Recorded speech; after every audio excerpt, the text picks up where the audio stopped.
केन्दुझर समस्त विश्वकल्याणी संतान भौणी मानक द्वारा आज कार्यक्रम परिसर में संबर्धित होती सम्मानित होती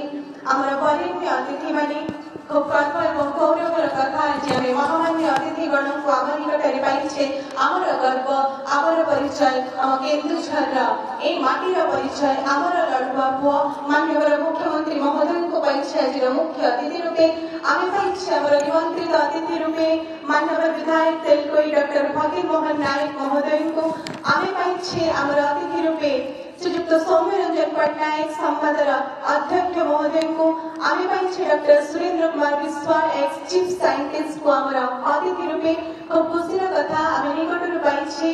तनया पट्टनायक महोदय को संपादक संवाद एवं कनक न्यूज आम पाइछे आमर बेस परिचित चेहरा सुब्रत स्वाई महोदय को।